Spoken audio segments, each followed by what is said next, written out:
Sejam bem-vindos a mais um episódio do SESCast. No episódio de hoje a gente vai trazer uma convidada muito especial, uma psicóloga, para falar sobre um tema de fundamental debate, o Setembro Amarelo.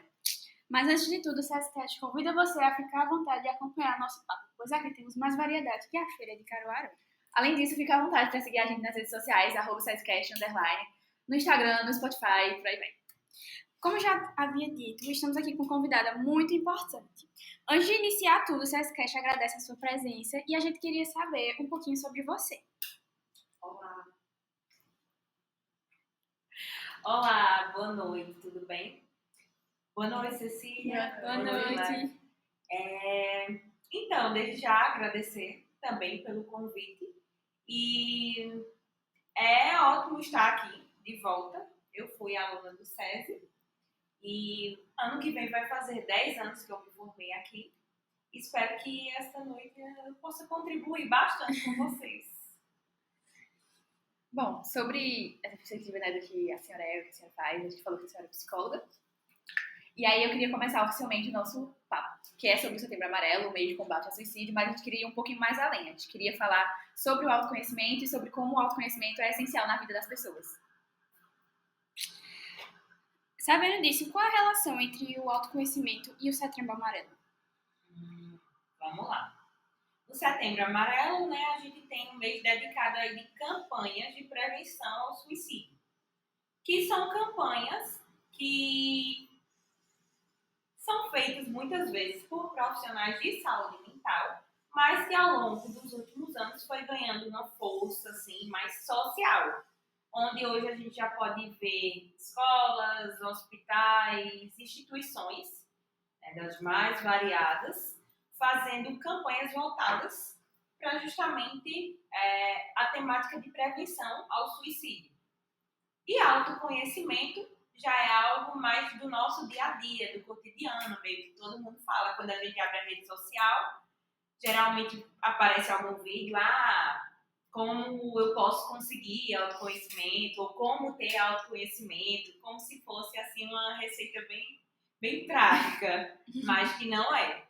Mas que uma coisa acaba sendo interligada à outra justamente pelo fato de que, tendo autoconhecimento, que não é prático, a gente vai poder falar sobre isso, mas tendo autoconhecimento, consequentemente, a gente consegue se centralizar um pouco em quem a gente é e os problemas, as dificuldades da vida, elas não acabam tomando uma proporção tão grande a ponto da gente perder o sentido de vivê-la. Foi citado esse gancho do âmbito escolar, né, que hoje em dia está sendo bem mais tratado nas escolas e tudo mais, e eu queria te perguntar se a questão do âmbito escolar, do ambiente escolar, a saúde mental e o autoconhecimento tem relação. Sim. Até porque é na escola que a gente constrói autoconhecimento também. São nos lugares que a gente frequenta que a gente vai constituindo quem a gente é enquanto pessoa. Então, escola, casa, instituição religiosa, caso a gente frequente, um grupo de dança, um grupo de música, são todos esses lugares que a gente frequenta, que faz da gente quem a gente é enquanto pessoa, enquanto ser, e, consequentemente, também constituindo o nosso autoconhecimento. E aí, constituindo o nosso autoconhecimento, a gente consegue driblar os perrengues da vida também e, consequentemente, não se afundar muitas vezes em problemas mais difíceis como depressão, como ansiedade, enquanto transtorno.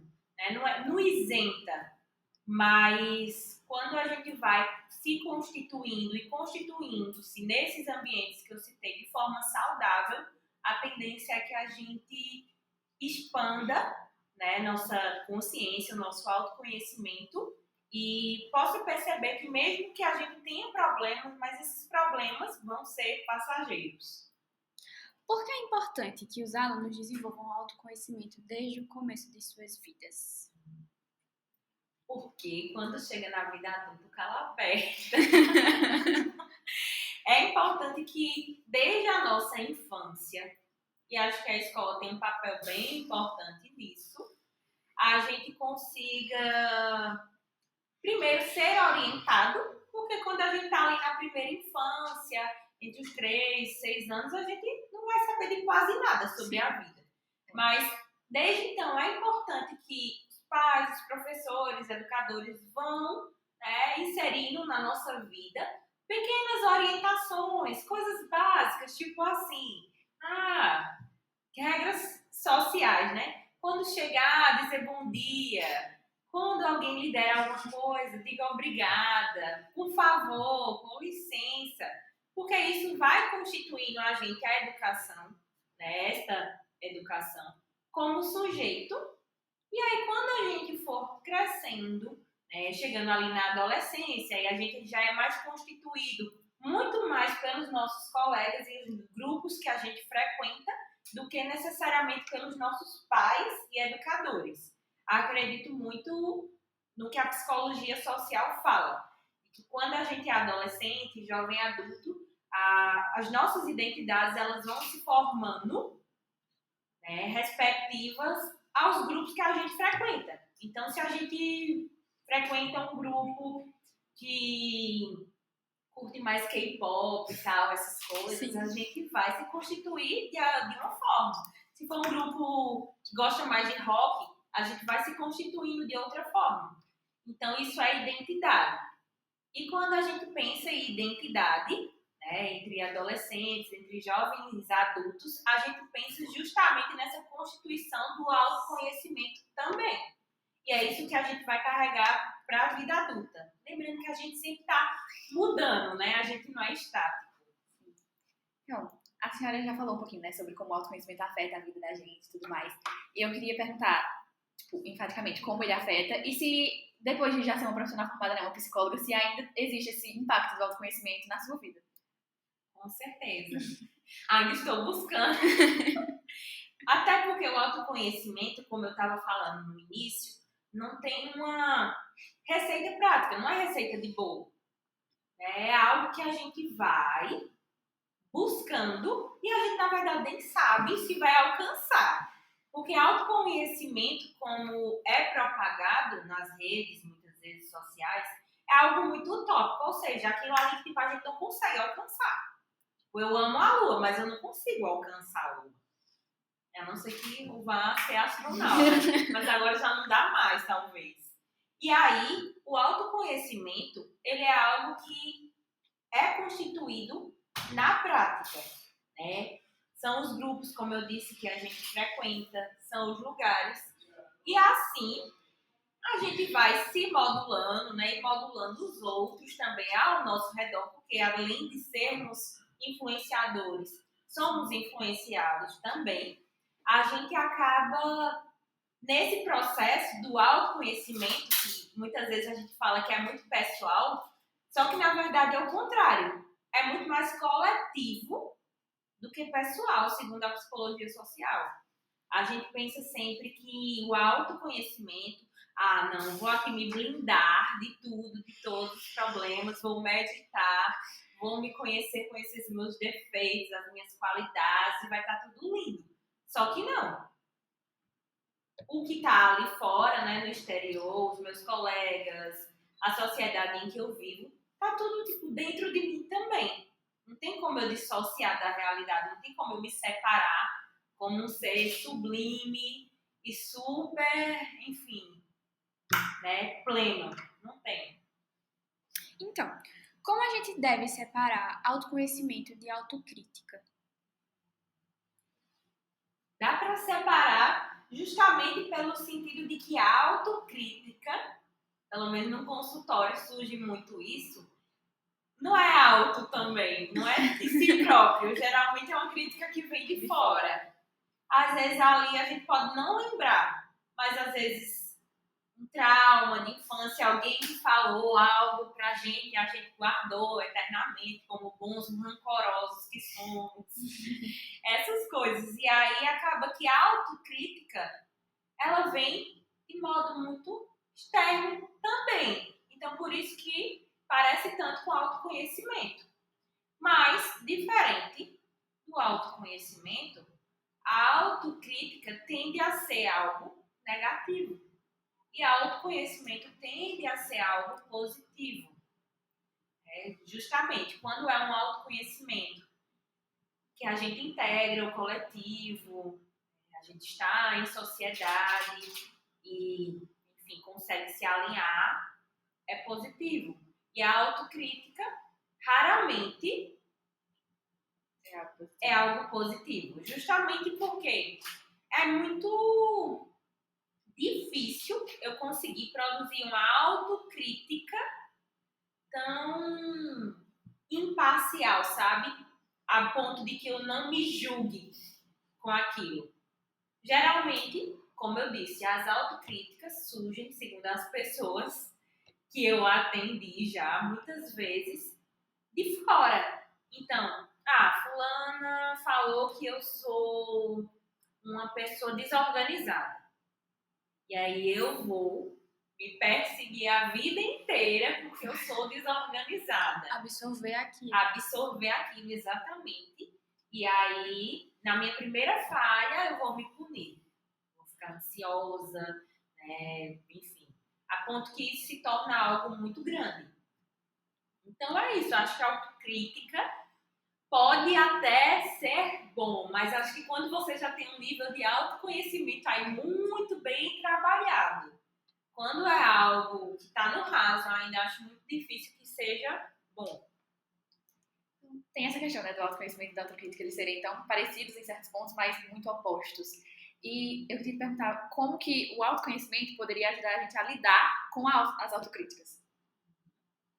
Justamente por ser algo que pode ser bem positivo para a gente, o autoconhecimento vai me fazer perceber se essas autocríticas vêm do externo para o interno ou se elas realmente são minhas. São questões que, claro, eu absorvi externamente, mas eu consegui lidar de tal forma, né, de uma maneira assim, que não é mais sobre o outro, agora é sobre mim. E aí essas autocríticas podem vir a se tornar algo que vão me engrandecer enquanto pessoa, porque eu só preciso, na verdade, crescer enquanto pessoa, não preciso crescer para as outras pessoas me verem, né? Para suprir as expectativas dos meus pais, dos meus familiares. Eu preciso crescer para mim. Claro, tendo consciência de coletividade, de solidariedade, enfim, que são coisas mais sociais. Mas eu não preciso me autocriticar para suprir o que o outro quer que eu queira, né, ser ou que ele quer que eu faça. Por aí vai. Autoconhecimento e autoestima são duas coisas que se relacionam. Sim. Aí sim. Bastante. Porque a autoestima é o valor que eu atribuo a mim mesma. Não necessariamente, né, tipo, eu sou bonita e tal. Não, a autoestima não é só sobre isso. Na verdade, é muito mais sobre características. Então, eu sou educada. É um valor que eu atribuo a mim mesma. E aí, diferente de autocrítica, a autoestima, ela está muito pautada, sim, no valor que você, sozinha, atribui a você mesma. Então, o outro pode até dizer que você é muito bom no que faz, mas talvez você não acredite, porque você vai ter uma baixa autoestima. Então, se eu tenho uma boa autoestima, consequentemente, é um caminho bem legal para eu conseguir um bom autoconhecimento. Exatamente. Essa questão da baixa autoestima é uma coisa muito presente nos jovens hoje em dia, né? Mas essa questão da saúde mental, quais são, tipo, os principais problemas de saúde mental que os jovens e adolescentes eles enfrentam hoje em dia? Que você vê, assim, nas suas coisas. Sim.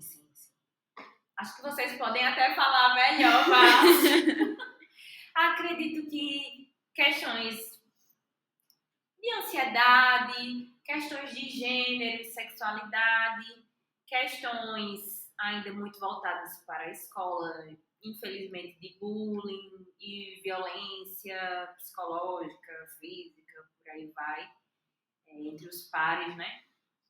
E acredito que família. Família é um ponto bem principal, porque acaba que é o núcleo, né, da onde a gente veio e acaba sendo muitas vezes muito conflituoso para o jovem perceber o que é realmente bom para ele e o que é que os meus pais ali estão colocando em cima de mim como forma de cobrança e que talvez nessa cobrança eu acabe me autocriticando demais e me fazendo mal nesse processo. Essa questão de ansiedade e depressão, essas coisas, é algo muito presente no ambiente escolar em si, né? Sim, bastante. Esse processo tanto de ansiedade quanto de depressão tem chegado, obviamente, nos últimos anos nas escolas. Sempre existiu. As pessoas falam, mas nos últimos anos todo mundo fala agora sobre ansiedade, sobre depressão. Sim, fala. Mas não é que está existindo apenas nos últimos anos. Sempre existiu. Só que não era tão falado. Mas, claro, eu acredito que parte também do aumento, né, do número de falas, de pessoas que muitas vezes até fazem um autodiagnóstico ali de ansiedade, depressão e às vezes vão para um processo psicológico ou psiquiátrico e acabam sim sendo diagnosticadas com isso, vem também do excesso de informações. Porque acaba que em outros tempos a gente não tinha tanta informação quanto a gente tem hoje. Então, é muito mais fácil um jovem hoje chegar no consultório e falar que tem tais e tais sintomas e que tem tal transtorno, porque já olhou tudo, já pesquisou tudo, já viu no TikTok e tal. Se você tem tais sintomas, então você é TDAH, enfim. É muito mais comum isso hoje e por isso que é tão também falado. Mas eu acredito que, o ponto de hoje a gente ter nas escolas, muitas pessoas, muitos jovens, estudantes, enfim, com ansiedade e depressão, é pelo excesso de informações também, só que é de forma prejudicial, e justamente os fatores familiares, que eu falei, das questões muitas vezes de divergências e conflitos que a gente tem dentro de casa, como eu citei também as questões de gênero, de sexualidade, que são fatores muitas vezes que geram conflito para quem está vivendo, porque não é só sobre eu me orientar sexualmente falando, mas sim sobre o que os outros vão dizer de mim diante disso. Sobre um todo, né? Isso. Exatamente. E é isso. Vamos para o segundo bloco. Continuando nossa conversa, agora eu quero saber como o autoconhecimento pode nos ajudar nos nossos projetos de vida. Tudo bem. Então, com relação ao autoconhecimento, como a gente já estava conversando, por não ser um processo prático, e nem linear, acaba que os projetos de vida, muitas vezes, que a gente pensa que deveriam ser lineares, também não devem ser. Porque é o que a gente pensa enquanto projeto de vida? Cada um de forma muito pessoal, Mas, eu quero ter tal profissão no futuro. Eu quero ter tantos filhos. Ou eu quero não ter filhos. Ou eu quero, sei lá, viajar o mundo inteiro. Existem várias possibilidades da gente projetar o nosso futuro, projetar a nossa vida de forma muito singular. Mas o que é que muitas vezes a sociedade nos diz? Que a gente tem que ter projetos iguais. que muitas vezes toda mulher precisa ser mãe, toda mulher precisa ser dona de casa, todo homem precisa ser provedor, e por aí vai. Então acaba que muitas vezes, dessa forma generalista, da nossa sociedade, de colocar projetos para a gente acaba sendo um igual ao outro, quando não deveria ser. E aí, o processo de autoconhecimento vai ajudar justamente nesse processo da gente conseguir se diferenciar. E mesmo sabendo que a gente é cobrado para sermos tais coisas, a gente consegue perceber o que realmente vai fazer sentido para a nossa vida, para a gente ter e ser, né, futuramente, e o que não vai fazer sentido. Porque as mesmas coisas que vão falar para o outro vão falar para mim. Mas não preciso ser como o outro para ter um bom projeto de vida ou para ter um bom futuro. Então, o autoconhecimento vai ajudar nisso. Nesse processo da gente conseguir, tipo, não, fulana vai ser aquilo, mas eu não preciso ser a mesma coisa que ela. Eu posso ter sucesso, posso ter um bom projeto de vida sendo e fazendo coisas completamente diferentes. Importante para que a gente não caia nessa idealização de um projeto de vida que as outras pessoas impõem sobre a gente, né? E isso do projeto de vida é algo que eu falo por mim, é algo que gera um certo tipo de ansiedade, porque eu acho que muitos dos adolescentes hoje em dia ficam, ai meu Deus, como é que vai ser meu futuro? Ai meu Deus, eu tenho um plano de vida, eu sei que não vai ocorrer como eu gostaria. E às vezes é até bom a gente ser surpreendido pela vida e tudo mais, Sim. mas é uma coisa que gera, principalmente pra gente, e eu falo por mim, mas eu acho que também Sim. pra gente que já tá no ensino médio, que já tá naquilo lá, e aí, já sabe o que quer ser da vida, e aí, e o vestibular, sabe? É uma coisa que vai gerando um certo tipo de preocupação, um certo tipo de ansiedade, vamos usar essa palavra. Sim. É algo bem difícil. E não para. E não para. Eu queria Não dar para. de notícia. Que não para, que não acaba por aí. Quanto mais a gente vai, muitas vezes, conquistando, mais uma vez, voltando àquela coisa do excesso de informação. Quanto mais a gente vai conquistando, e aí a gente já vai sendo adulto, só que parece que as cobranças não param. A gente vai ainda idealizando e projetando. E parece que mesmo que a gente tenha conquistado algumas coisas que a gente pensou ali no ensino médio, sei lá, me formei em psicologia, mas não para aí.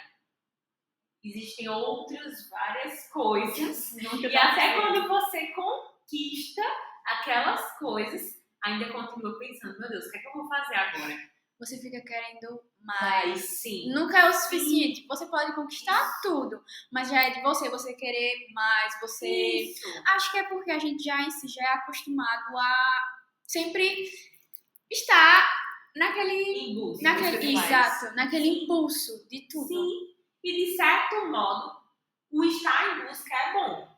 O que não é bom é justamente o que vem junto desse processo de excesso de informações. Porque aí o que é que rola? Já entrando em outros aspectos, né? A comparação. As redes sociais trazem muito isso, né? Do tipo, poxa, consegui me informar no curso que eu queria, consegui um relacionamento saudável, ou consegui ter um bom relacionamento familiar, e por aí vai. Tenho meu ciclo de amizades, né? Gosto de socializar e tal. Só que parece que não é o suficiente. Parece que, tipo, ao ponto que o querer conquistar pode ser muito bom, porque ter ambição é bom, ruim é ter ganância, mas ter ambição é bom.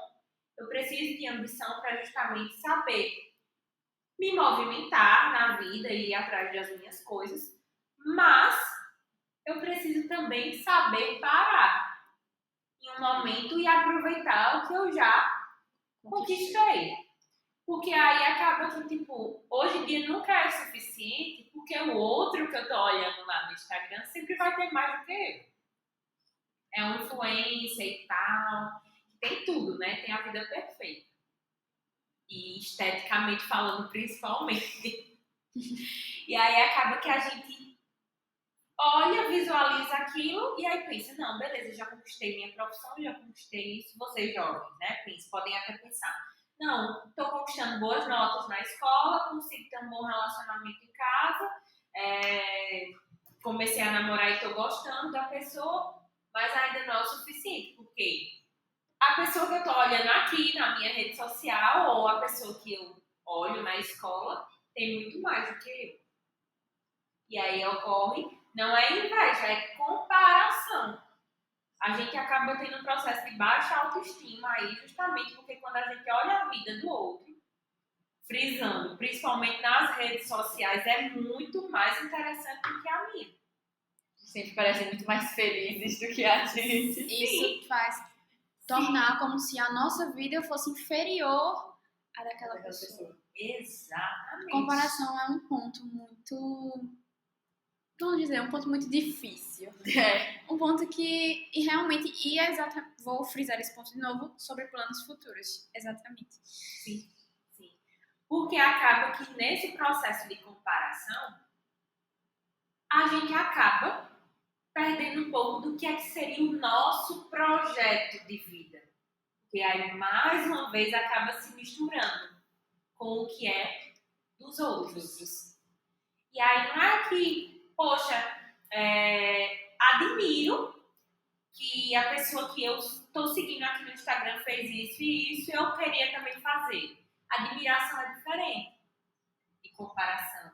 Eu me comparo a ponto de, como você falou, me inferiorizar, me colocar para baixo e achar que tipo, tudo que eu conquistar não é suficiente. Então não é mais o meu projeto de vida que eu estou olhando.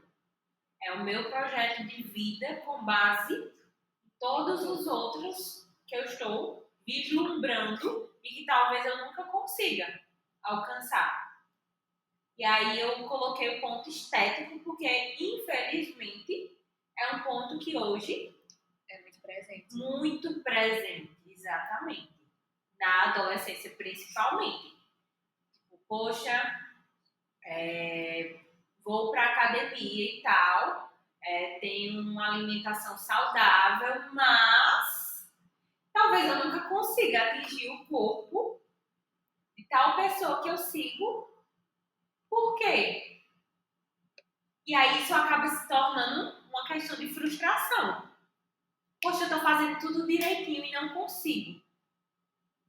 E aí a gente acaba se punindo, a baixa autoestima. Isso muitas vezes contamina tudo. Contamina os nossos relacionamentos, contamina o meu crescimento pessoal e o meu projeto de vida. É isso. Acaba que quando a gente idealiza muito um projeto de vida muito claro, a gente fica muito perdida quando essas mudanças acontecem no nosso projeto de vida, né? Exato. Mas como o autoconhecimento ele poderia influenciar justamente essa capacidade de lidar com a mudança? Sim. No processo de autoconhecimento, que aí minimamente a gente pode pensar em segurança emocional quando a gente tem um certo processo de autoconhecimento já amadurecido, assim, e aí eu não estou falando sobre idade, mas sim sobre experiências, visão do mundo e tal, no autoconhecimento, acaba que eu me sentindo um pouco segura emocionalmente, eu posso mudar e ver as coisas mudando na minha vida, os meus planos, os meus projetos mudando, e ainda assim me segurar no que seria a minha essência, né? E não perder, sabe, o caminho de tipo, poxa, tá mudando, então eu preciso mudar também, ou então tá mudando, minha vida vai acabar. Não preciso ser 8 ou 80, eu preciso apenas ir me adaptando de acordo com o que é seguro para mim, de acordo com o que é tranquilo, com o que é saudável nesses planos, né, e projetos de futuro. Mas eu não preciso também ficar desesperada porque algo mudou. Porque tudo muda o tempo todo, até a gente. Sim. E aí acaba que, às vezes, aquela mudança não é bem aceita. Mas, poxa, como é que eu não vou aceitar essa mudança bem se eu não estou nem experimentando o que ela tem a me oferecer? Às vezes eu queria fazer um curso, não consegui passar naquele curso e aí surge outro. Que a minha nota deu certo para aquele, aí vou ou não vou? E aí eu sempre penso na ideia de, quando a gente tem objetivos muito claros, a gente também consegue mudar também. Mas quando a gente tem objetivos que viram obsessões, aí a gente acaba perdendo essa flexibilidade de mudança e tudo mais. Então, eu só quero isso. E se isso não acontecer, acabou minha vida. E aí acabo, literalmente entrando num processo autodepreciativo. E, todo mundo consegue e eu não consigo. Ou então, fulana da minha escola conseguiu entrar no curso que eu queria e eu não consegui. Então, eu vou passar o meu tempo todo olhando para o outro ou eu vou tentar pensar no que é que dá para eu fazer agora? Será que daria certo? Vamos lá, eu não passei em medicina esse ano.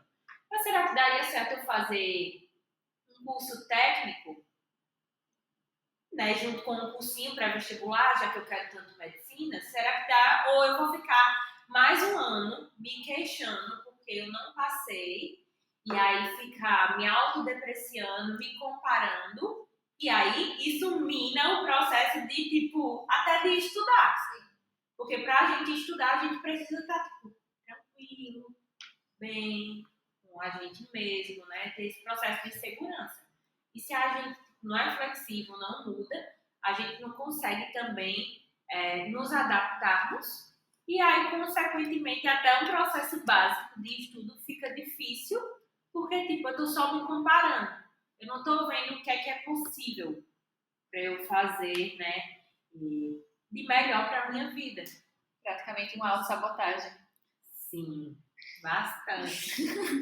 Bastante. E o que a gente pode fazer quando o processo de autoconhecimento acaba nos trazendo aspectos difíceis de se lidar? Terapia. Eu acho uma boa. Aliás, terapia deveria ser utilidade pública para todo mundo fazer. Sim. O mundo seria melhor. Sim. Apesar de hoje estar bem mais acessível o processo de psicoterapia, mas ainda assim não é tão acessível assim. Eu falo acessível comparando a 5 anos atrás, 10 anos atrás, mas hoje sim tá, querendo ou não, mas pronto, por conta desse excesso de informações, acaba que terapia foi muito, né, globalizado. Então a gente vê um vídeo do que é terapia, ou de, sei lá, a minha psicóloga falou pra mim isso na terapia, e aí você já, meu Deus, isso me toca, isso diz sobre mim. E aí acaba que fica mais acessível para todo mundo. E eu acho que pode ser um dos caminhos para o autoconhecimento, um dos principais caminhos. Mas, como eu coloquei, o autoconhecimento não é um processo tão prático. Então, eu acredito que nossas experiências, né, nossas relações de vida é que vão dizer muito mais desse processo de autoconhecimento do que necessariamente, inclusive, algo pronto como fazer meditação, ter bons hábitos. Isso também é importante, muito importante. A gente conseguir, né, hábitos de autocuidado, que é tanto falado. Isso é bem importante para o autoconhecimento. Mas as experiências e as relações que a gente constitui, né, e tenta constituir de forma saudável, e também as questões da minha relação comigo mesma, a minha adaptação às mudanças de planos, de projetos, é o que vão, na minha opinião, colocar a gente num bom rumo de autoconhecimento e bem pertinho ali. É isso. E acaba que quando a gente foca muito nessas coisas um pouco mais externas, a gente esquece um pouco do autoconhecimento, como coisa própria nossa, de se autoconhecer para que a gente possa crescer no âmbito externo, seja no trabalho, seja na escola e tudo mais. Então, tipo, como a gente poderia continuar cultivando esse autoconhecimento em ambientes de escola, em ambientes de trabalho, sem que a gente perca esse rumo, assim? Sim, sim. Vê só, os grupos, né, nesses ambientes que você falou, acabam que são grupos que muitas vezes, em alguns a gente se aproxima, outros a gente se distancia. Mas, Deixa na lá verdade, Deixa eles quietinhos lá. mas na verdade, a gente tem algo a aprender com todos. Até com aqueles que a gente se distancia. Porque é muito importante a gente parar para observar por que eu me distancio desse grupo.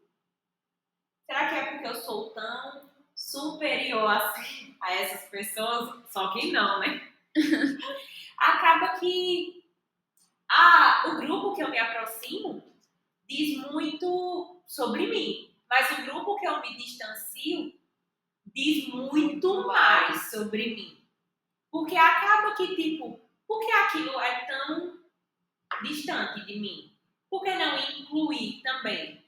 Claro, como eu coloquei, alguns hábitos, muitas vezes, diferem a gente, né, de algumas pessoas. E aí aquelas pessoas não têm hábitos que eu acho legais e tal. Mas uma coisa é eu, né, ficar um pouco distante. Outra coisa é eu repugnar, né, enfim, estar sempre tentando oprimir o outro. E aí acho que nesse ponto dos ambientes, o autoconhecimento, ele é constituído nas observações que eu faço, dos grupos que eu tô e que eu também não tô. Porque aí nessas observações e nessas constituições de relação, né, na forma como eu falo com o outro, na forma como eu ajudo o outro, é que eu vou poder perceber quem sou eu, o que é que eu quero para minha vida, o que é que eu não quero, que é muito mais importante, inclusive. Mais abrangente. Exatamente. Quais são os valores que, né, eu quero seguir, quais são os valores que não fazem parte de quem eu sou. E aí a gente vai se constituindo. Não dá para se constituir, nem constituir um autoconhecimento, né, sem eu observar o meio que eu tô, sem eu experienciar, sem eu viver, né, essas relações. Não dá para, tipo, me fechar num quadrado, num cubo de vidro e pensar, não, eu vou ficar aqui meditando e tal, tipo, me alimentando saudável, e, tipo, puxando peso e vou me autoconhecer para caramba. Porque, tipo, a vida não é fácil. E acaba que, tipo, justamente por não ser fácil, é que esse processo não é individual. Né? A gente vai se decepcionar, se frustrar com os outros e assim é que a gente tende a ir, né, formulando o nosso autoconhecimento, chegando perto disso. E desconfio, assim, também que, tipo, não, sou muito tranquila, sempre tive uma vida muito tranquila. Pessoas que têm esse discurso, né?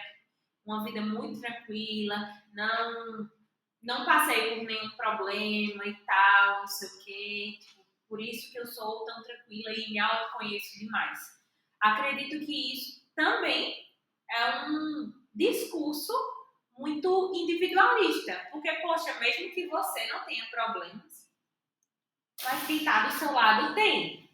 E aí eu posso me autoconhecer também ouvindo o outro. Exatamente. E aí perceber o quanto eu posso ser empática, o quanto eu posso ser boa ouvinte, boa amiga. E isso faz parte do processo de autoconhecimento. Quem eu sou, né? Sou uma boa amiga, sou uma pessoa que tem empatia. Assim como sou uma pessoa que tem alguns defeitos também. E por aí cada um vai pensando, né, no que convém. Então, a gente vai fazer uma dinâmica agora. Sim. É o seguinte, pra descontrair um pouquinho. É o Tudo seguinte, vou dar um exemplo. Vai ser aquela brincadeirinha de eu fui ao mercado, comprei banana. Aí Cecília vai E continua. Eu fui ao mercado, comprei banana e biscoito. E por aí vai. E quem perder primeiro, perdeu.